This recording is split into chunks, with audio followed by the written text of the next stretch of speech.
Hi guys, welcome back to another video. सबसे पहले सभी को हैप्पी दिवाली। आई थिंक ये वीडियो 15 मिनट की हो सकती है क्योंकि आज दिवाली है तो आज काफी ज्यादा नॉइज होगा, इसलिए ये वीडियो थोड़ा शॉर्ट होगा। तो जैसा कि लास्ट पार्ट में हमने देखा था, लुओ फेंग अपने स्लेव के साथ स्टार टावर के अंदर एंटर कर गया था और लुओ फेंग के स्टार टावर में जाने के बाद ही सीलिंग स्टार ये ट्रेजर अपेयर हुआ था। पर इस ट्रेजर तक पहुँचने के लिए सभी को इस टावर के अंदर फॉरबिडन एरिया से ही जाना होगा, इसलिए लुओ फेंग और एरो किंग फॉरबिडन एरिया के थ्रू दूसरे फॉरबिडन एरिया में जाते हैं जहाँ उन सभी को गार्डियंस का सामना करना होता है। और क्योंकि अब स्टार टावर के अंदर सीलिंग ट्रेजर अपेयर हो गया था तो इससे यूनिवर्स के और भी सारे पावरफुल वॉरियर इस टावर के अंदर अपेयर होते, इसलिए Luo Feng heavenly array king के साथ टीम अप करने का डिसाइड करता है। लेकिन तभी लुओ फेंग का सामना पर्पल बेल किंग के भाई से हो जाता है। वो लुओ फेंग से अपने भाई का बदला लेने आया है। और अब आगे तो ये एपिसोड स्टार्ट होती है और हम देखते हैं पर्पल बेल किंग का भाई काफी एटीट्यूड में बैठकर लुओ फेंग को अपना इंट्रोडक्शन दे रहा था। साथ ही उसके चमचे भी आसपास खड़े हैं। वो बताता है कि उसका नाम चेन है और वो पर्पल बेल किंग का भाई है। इतने में लुओ फेंग उसे इंटरप्ट करते हुए कहता है, अपनी बकवास बंद करो, मुझे पता है तुम अपने भाई का बदला लेने आए हो। तो लुओ फेंग की ये बात सुनकर उसे काफी ज्यादा गुस्सा आता है और कहता है, तुमने मुझे पूरी बात कहने भी नहीं दी, तुम मुझे ऐसे इंटरप्ट कैसे कर सकते हो? लगता है तुम्हें जल्दी मरने की पड़ी है। मैं तुम्हें पहले ही बता दे रहा हूँ, तुमने यांची कॉन्टिनेंट पे 18 इमोर्टल किंग को किल किया था। इसका ये मतलब नहीं है कि तुम बहुत ही ज्यादा पावरफुल हो, क्योंकि फिलहाल तुम स्टार टावर के अंदर हो और यहाँ पे लाखों पावर हाउसेस मौजूद हैं। तो तुम्हें खुद पे घमंड नहीं करना चाहिए, क्योंकि यहाँ के पावर हाउसेस तुमसे भी बहुत ही ज्यादा पावरफुल है। अब लुओ फेंग उन पे हमला करने के लिए प्लानिंग बना रहा था, तभी वो नोटिस करता है कि एरो किंग उठ चुका है। इधर पर्पल बेल किंग का भाई तो अब भी लुओ फेंग से कह रहा था कि आज जो ब्लेड रिवर किंग को किल करेगा वो मैं हूँ, किंग चैन। इतने में एरो किंग अपने जाइंट बॉडी के साथ उसके सामने अपेयर होता है। इतने जाइंट बॉडी को देखकर चेन भी घबरा जाता है, साथ ही उसके चमचे भी डर रहे थे। फिर अचानक ही एरो किंग वहाँ से डिसअपेयर हो जाता है। इतने में ही चैन पीछे मुड़कर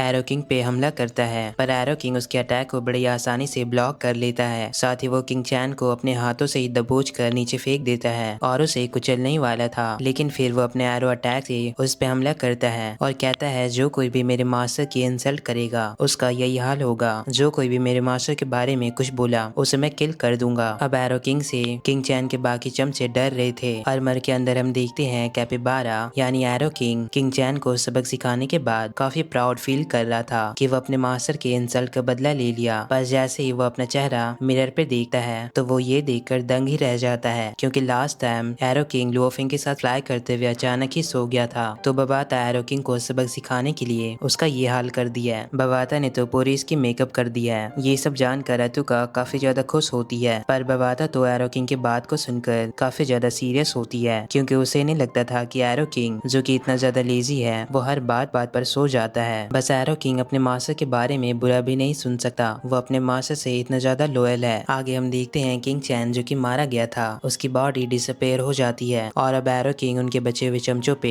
एरो अटैक करने वाला था। ये देखकर वो सारे वॉरियर डर जाते हैं और फौरन ही वहाँ से भागने की कोशिश करते हैं। इतने में इस फॉरबिडन स्पेस में एक एग्जिट करने वाला पोर्टल अपेयर होता है। ये देखकर लुओ फेंग और बाकी सारे वॉरियर शॉक होते हैं और फौरन ही उस पोर्टल की ओर जाने लगते हैं। अब इस पोर्टल के थ्रू सारे वॉरियर आगे की ओर बढ़ रहे थे, तभी लुओ फेंग के पीछे काफी सारे वॉरियर में से एक बंदा लुओ फेंग से कहता है, इसका क्या मतलब है? और ये सारे वॉरियर किंग चैन के ही चमचे हैं। लुओ फेंग ने उसके किंग को तो मार दिया और चाहता तो लुओ फेंग उनके चमचे को भी आसानी से मार सकता था, पर जैसे ही वहाँ पे पोर्टल अपेयर हुआ वो सारे लोग पोर्टल के थ्रू बाहर जाने लगे। इसलिए वो सभी वॉरियर लुओ फेंग से इस बारे में पूछते हैं कि क्या वो उनसे फाइट नहीं करना चाहता। इस पे लुओ फेंग उनसे कहता है, शायद तुम्हारा बेवकूफ लीडर किंग चैन ये भूल गया था कि किसी भी वॉरियर को अंडर एस्टिमेट नहीं करना चाहिए। किसी को सामने से प्रोवोक या इंसल्ट करना ये बिल्कुल ही उसे अंडर एस्टिमेट करना जैसा है। और अगर तुम सब मिलकर बस अपने पेदे से किंग चैन के लिए फाइट करना चाहते हो तो फिर फाइट करो, लेकिन अभी सीलिंग स्टार या सप्रेसिंग स्टार अपेयर होने वाला है, इसलिए अभी फाइट करना हमारे लिए टाइम वेस्ट होगा, साथ ही हम सबकी एनर्जी भी वेस्ट होगी और इसका फायदा बाकी पावर हाउसेस उठाएंगे। वो सभी बातें ही कर रहे थे कि तभी वहाँ पे बगलैंड की वॉरियर आकर पोर्टल के थ्रू आगे बढ़ रहे थे और किंग चैन के बाकी सभी वॉरियर लुओ फेंग की बात को समझ जाते हैं, इसलिए वह कहते हैं बेहतर होगा कि तुम लास्ट तक जिंदा रहना, पहले हम सीलिंग ट्रेजर को पा लें, फिर आखिर में तुमसे फाइट करेंगे। इस पे लुओ फेंग भी उनसे कहता है मैं भी उम्मीद करता हूँ कि तुम लोग आखिर तक जिंदा रहना। और अब सारे लोग रस करते हुए पोर्टल से आगे बढ़ रहे थे। बग क्लैन, लुओ फेंग और किंग चैन की आर्मी तीनों एक साथ आगे बढ़ रहे थे। तभी लुओ फेंग इंसेक्ट क्लैन के एक वॉरियर पे ऑब्जर्व करता है जिसे काफी ज्यादा एनर्जी रिलीज हो रही थी क्योंकि उसके अंदर जर क्वीन इनर वर्ल्ड में है। और जर क्वीन भी लुओ फेंग को नोटिस करती है जिससे लुओ फेंग के बॉडी के अंदर अलीना को भी फील होता है। लुओ फेंग को भी महसूस होता है कि उसके बॉडी के थ्रू कोई सिग्नल पास हुई है और उसे काफी अजीब सा फील होता है। लुओ फेंग बताता है कि इंसेक्ट क्लैन का स्कोर तो काफी ज्यादा छोटा है क्योंकि इनके वॉरियर का नंबर बहुत ही ज्यादा छोटा था कंपेयर टू मैकेनिकल रेस से, पर इन इंसेक्ट क्लैन का प्रेशर मैकेनिकल रेस से बहुत ही ज्यादा हाई है। लुओ फेंग समझ जाता है ऐसा इसलिए क्योंकि इन पावर हाउसेस के अंदर, इनके वर्ल्ड रिंग के अंदर कोई पावरफुल सा पावर हाउसेस मौजूद है। आगे सारे लोग पोर्टल के थ्रू होकर दूसरे फॉरबिडन स्पेस में आते हैं। यहाँ हम देखते हैं काफी सारे वॉरियर पहले से गैदर हो चुके थे। किंग त्यानचिन भी अपने आर्मी के साथ वहाँ पे खड़ा था जो कि लुओ फेंग यानी यांग का वेलकम करता है। और यांग के वहाँ आते ही बाकी सारे वॉरियर लुओ फेंग के लिए चीयर करने लगते हैं क्योंकि वो ऑलरेडी ब्लेड रिवर किंग के नाम से फेमस था। सारे लोग ब्लेड रिवर किंग के नाम से उसे चीयर कर रहे थे। तभी उनमें से एक बंदा जैंग ची भी लुओ फेंग को अपना इंट्रोडक्शन देता है और कहता है प्लीज गाइड मी, क्योंकि वो किंग त्यानचिन और लुओ फेंग के साथ टीम अप करके बैटल करना चाहता था। किंग त्यानचिन बताता है कि यहाँ पे काफी सारे रेसेस गैदर हो चुके हैं और सभी का टारगेट बस एक ही है, वो है सीलिंग स्टार, इसलिए हमें उन्हें कम्पीट करने के लिए आर्मी फॉर्म करनी होगी। बाकी रेसेस भी अपने काउंटलेस आर्मी को फॉर्म कर चुकी है। किंग त्यानचिन लुओ फेंग से कहता है फॉर्चुनेटली तुम हमारे आर्मी में शामिल हो गए जिससे हमारा आर्मी और भी ज्यादा पावरफुल हो जाएगा। इस पे लुओ फेंग उससे पूछता है फिलहाल इस टावर के अंदर कौन सा रेस है जो कि हमसे ज्यादा पावरफुल है। किंग त्यानचिन बताता है हमें सबसे ज्यादा नैनचेंग से अलर्ट रहना होगा जो कि बग क्लैन की लीडर है यानी जर क्वीन। वो बताता है कि अपने स्ट्रैटेजीज और कनिंग प्लान के लिए बहुत ही ज्यादा फेमस है। दूसरा किंग मिन्योन जो कि मैकेनिकल रेस का लीडर है और ये अपने मैकेनिकल पपेट्स को ऑर्डर देने में बहुत ही ज्यादा स्किल है। ये अपने कमांड एबिलिटी के लिए जाना चाहता है। और अगला जिसके बारे में मैं बात करने वाला हूँ वो भी यहाँ पे आ चुका है और हम देखते हैं वहाँ पे एक पोर्टल अपेयर होता है जिससे किंग जुआनमू जो कि डीमन रेस का लीडर है वो भी यहाँ पे आ जाता है। किंग त्यानजिन बताता है कि ये भी बहुत ही ज्यादा पावरफुल है, ये वन मैन आर्मी के नाम से बहुत ही ज्यादा फेमस है। किंग जुआनमू भी अपनी आर्मी के साथ यहाँ पे आया था। जैसे ही वो अपनी एनर्जी को रिलीज करता है इससे बाकी सारे वॉरियर भी दूर चले जाते हैं। किंग त्यानजिन बताता है कि इसका पावर अनडाइंग किंग लेवल के क्लोज है। ये सुनकर लुओ फेंग शॉक होता है क्योंकि ये लेवल उसके टीचर किंग टू यान की है और किंग जुआनमू अनडाइंग किंग लेवल के काफी ज्यादा क्लोज है। फिर हम देखते हैं स्पेस को फाड़ते हुए बहुत ही पावरफुल सी एनर्जी रिलीज होती है जिससे मैकेनिकल रेस और बाकी दूसरे रेसेस के वॉरियर उस एनर्जी के कारण नीचे गिर जाते हैं क्योंकि यहाँ पे seven sword king mechanical race का बंदा और जय क्वीन अपेयर हो चुका था। सेवन सॉर्ड किंग अपनी पूरी आर्मी के साथ आगे बढ़ता है। लुओ फेंग इस आर्मी के बारे में किंग त्यानजिन से पूछता है। किंग त्यानजिन बताता है कि इसका नाम चीजियान्यू है और ये बंदा भी। बाकी तीन एलियन रेस जिसके बारे में मैं बताया था, सेवन सॉर्ड किंग का पावर उनसे कम बिल्कुल भी नहीं है। ये बंदा भी बहुत ही ज्यादा पावरफुल है और ऐसा कहा जाता है कि जायंटिक्स अरेना के यूनिवर्स मास्टर इसके पर्सनल टीचर हैं। इसका टैलेंट बोलन से बहुत ही ज्यादा पावरफुल है जो कि रिसेंटली जायंटिक्स अरेना में पॉपुलर हो रहा है यानी बोलन के टैलेंट को तो हम सब पहले जानते हैं। वो भी लुओ फेंग का सबसे बड़ा राइवल था और नेचुरली ये बंदा बहुत ही ज्यादा पावरफुल है तो ज्यादातर वॉरियर इसके आर्मी में शामिल होना चाहेंगे और हमारे आर्मी में कम ही लोग शामिल होंगे। इतने में उन सभी के सामने दोबारा से एक एग्जिट पोर्टल अपेयर होता है। अब सारे ही लोग रश करते हुए फॉरेन न्यूज पोर्टल की ओर आगे बढ़ रहे थे। आगे हम देखते हैं स्टार टावर के इंटीरियर को जो कि काफी सारे पोर्टल और चैनल से कनेक्टेड होता है। आगे हम देखते हैं सारे ही लोग दूसरे स्पेस में आ जाते हैं जहाँ पे बहुत ही ज्यादा वॉरियर गैदर हो चुके हैं। किंग त्यानचिन बताता है कि ऑलमोस्ट 1 लाख से भी ज्यादा सेक्टर लॉर्ड यहाँ पे गैदर हुए हैं। सॉरी 1 लाख से भी ज्यादा वॉरियर गैदर हुए हैं और यहाँ पे सेक्टर लॉर्ड इतना ज्यादा मौजूद है जितना कि हमारे होंग अलायंस में सेक्टर लॉर्ड है। एरो किंग भी अपने सामने इतने सारे वॉरियर और ढेर सारे सेक्टर लॉर्ड को देखकर बहुत ही ज्यादा शॉक होता है। वो कहता है मैं इतने सारे सेक्टर लॉर्ड को अपने लाइफ टाइम में पहली बार देख रहा हूँ। लिओ फेंग बताता है जो भी वॉरियर तुम्हें सामने दिख रहे हैं तुम उन्हें बिल्कुल भी अंडरस्टिमेट मत करना, बस एक बंदा ही पूरे रेस को किल करने की पावर रखता है और तुम सोचो वो सारे ही एक साथ गैदर हो चुके हैं तो उन सभी को मिलाकर उसकी पावर क्या होगी। बस सारे ही लोग सीलिंग स्टार के लिए एक दूसरे को कम्पीट करने वाले हैं। तभी जैन ची यू सभी से बताता है कि सीलिंग स्टार तो यहाँ पे अपेयर हो रही है। अब सारे लोग एक्साइटेड होकर उस पोर्टल की ओर देखने लगते हैं जहाँ पे सच में सीलिंग स्टार ट्रेजर बाहर आ रहा था और वहाँ पे अपेयर होते ही बहुत ही ज्यादा पावरफुल सी एनर्जी रिलीज होता है। सेवन सॉर्ड किंग अब तो जैक्विन भी अपने वर्ल्डिंग से बाहर आ चुकी थी। वो भी सीलिंग स्टार ट्रेजर को देखकर बहुत ही ज्यादा खुश हो रही थी। मैकेनिकल रेस का लीडर किंग मिनियन भी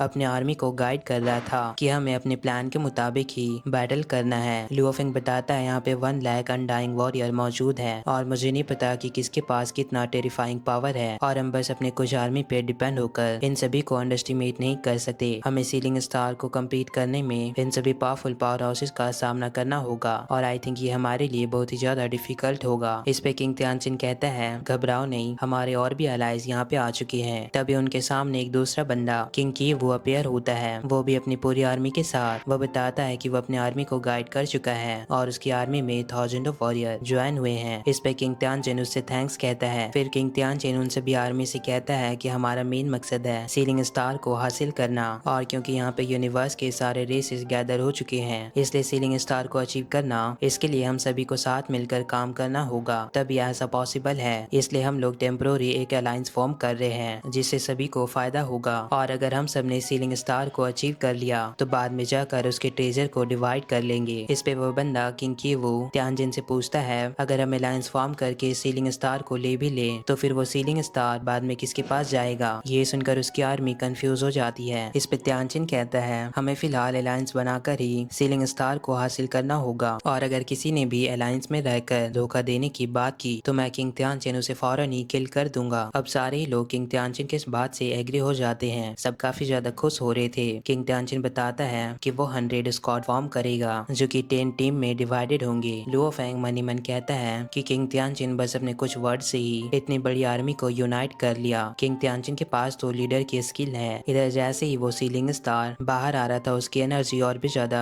फैलने लगती है और अचानक ही सीलिंग स्टार ऊपर चला जाता है जिसके लिए सारे ही लोग एक्साइटेड होकर बहुत ही तेजी से उसकी ओर बढ़ने लगते हैं। तभी अचानक ही वहाँ स्पेस लॉक हो जाता है। इसका मतलब था कि अब यहाँ से कोई भी वॉरियर बाहर नहीं जा सकता, ना कोई टेलीपोर्ट कर सकता है। अब इतने सारे पावरफुल वॉरियर गैदर हुए थे, उनमें अचानक ही रस होकर फाइट शुरू हो जाती है। सब एक दूसरे को किल करने लगते हैं। हर तरफ हम देखते हैं बिल्कुल ही तबाही मच रहा था। सारे ही क्लैन एक दूसरे को किल कर रहे होते हैं। अब सीलिंग स्टार के लिए बहुत ही ज्यादा फाइट होती है। लगातार वहाँ पे लेजर अटैक हो रहा था जिससे बहुत ही ज्यादा एक्सप्लोजन होता है और काफी सारे वॉरियर सीलिंग स्टार को ओपन करने की कोशिश भी कर रहे थे पर लगातार वो नाकाम हो रहे थे। लुओ फेंग भी इसे ओपन करने की कोशिश कर रहा था पर अनफॉर्चुनेटली उससे भी ओपन नहीं होता है। लुओ फेंग काफी ज्यादा डिसअपॉइंट होता है कि आखिर उसके साथ ऐसा क्यों हो रहा है। पहले तो ये टावर उसे अटैक की और वो इतनी कोशिश के बावजूद ये टावर उसे रिस्पॉन्ड नहीं कर रही है। सीलिंग स्टार अपेयर होने के बाद स्पेस लॉक हुआ और लगातार आसमान से उन पे लेजर अटैक हो रहे थे। सारे लोग उनसे बचने की कोशिश कर रहे थे। लुओ फेंग नोटिस करता है कि सीलिंग स्टार के नीचे सबसे खतरनाक जगह है क्योंकि जो कोई भी वॉरियर घायल होकर नीचे गिर रहा था सीलिंग स्टार के नीचे बहुत ही सरपासिंग सी फोर्स हो रही थी जो कि उन्हें खींच कर नीचे ले जा रही थी और इवन की किंग लेवल का पावर हाउस भी जैसे नीचे जाता वो फौरन ही मारा जाता। वहाँ पे एक ऐसी लेयर फॉर्म हो चुकी थी जिसे टच करने पे ही पावरफुल से पावरफुल वॉरियर भी मारा जाता। अब जैसे ही वहाँ पे पावरफुल वॉरियर मारे जा रहे थे बाकी सारे वॉरियर उनकी ट्रेजर को लूटने के लिए एक्साइटेड होकर आगे बढ़ते हैं और ये सिलसिला और भी ज्यादा तेजी से बढ़ जाता है। अब वो वॉरियर एक दूसरे को किल करके ट्रेजर लूट रहे थे। बाकी पावरफुल वॉरियर जैसे कि सेवन सॉर्ड किंग, जैक्विन, किंग जुआनमू वो सभी आराम से इन वीकेस्ट वॉरियर के मरने का वेट कर रहे थे। किंग मिन्यून मैकेनिकल रेस से वो कहता है विन अगर कोई भी अभी सरपासिंग टावर को अचीव कर लिया तो इसका कोई भी फायदा नहीं होगा क्योंकि स्पेस लॉक हो चुका है और जो कोई भी पहले सीलिंग स्टार को लेगा वो सभी का टारगेट बन जाएगा। इसलिए हमें 10,000 एग्जिट पोर्टल का वेट करना होगा। अब ये बात लुओ फेंग सुनकर काफी ज्यादा शॉक होता है और पूछता है ये 10,000 एग्जिट क्या है। इस पे एरो किंग बताता है जब इस स्पेस के अंदर सीलिंग स्टार के लिए बहुत ही ज्यादा फाइटिंग शुरू हो जाएगी तब अचानक से बहुत ही सारा एग्जिट पोर्टल अपीयर होगा और कोई लकी बंदा ही सीलिंग स्टार को लेकर उस पोर्टल से यहाँ से बचकर भाग पाएगा। किंग त्यानचिन कहता है हाँ किंग मिन्यून तो सही कह रहा है, हम सभी को एग्जिट पोर्टल अपीयर होने का वेट करना होगा। इसलिए फिलहाल के लिए जो भी पावरफुल वॉरियर है वो सीलिंग स्टार को लेने की कोशिश नहीं कर रहे हैं। अब लुओ फेंग और बाकी सारे वॉरियर किल करके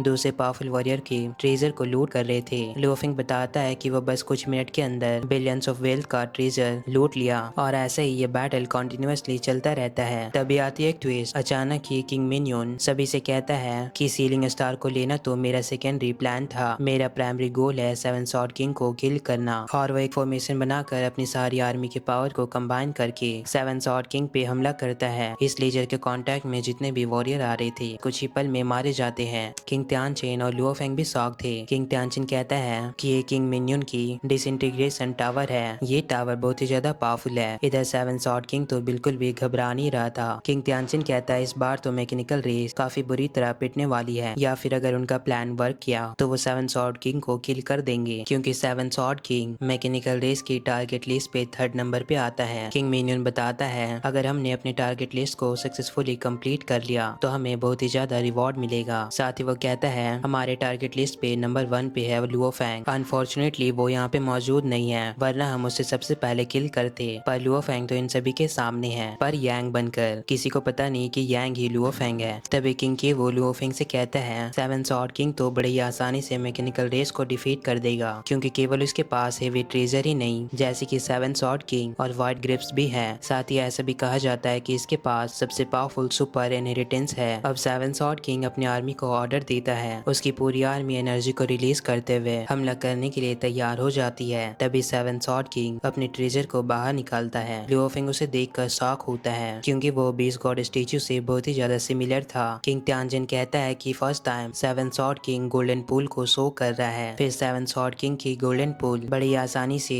मैकेनिकल रेस के टावर के अटैक को आसानी से ब्लॉक कर लेता है, और 7 स्वॉर्ड किंग की गोल्डन पूल मैकेनिकल रेस के टावर की एनर्जी को पूरे एरिया में डिस्पर्स कर रहा था, जिससे बाकी वॉरियर भी मारे जा रहे थे। लुओ फेंग ये सब देखकर शॉक होता है और कहता है क्लियरली 7 स्वॉर्ड का ये गोल्डन पूल डिसइंटीग्रेशन टावर से बहुत ही ज्यादा पावरफुल है, क्योंकि ये आसानी से उसके अटैक को ब्लॉक करके डिस्पर्स कर पा रही है। और जैसे ही 7 स्वॉर्ड किंग काफी ज्यादा एनर्जी को रिलीज करता है, वो एनर्जी सीलिंग स्टार पे भी इफेक्ट होती है, और अचानक ही सीलिंग स्टार से बहुत ही पावरफुल सी एनर्जी रिलीज होती है, जिससे काफी सारे वॉरियर मारे जाते हैं। और इसी के साथ ये एपिसोड ये एंड होती है। वीडियो को लाइक करो, चैनल पे न्यू हो तो सब्सक्राइब करो, एक कमेंट करो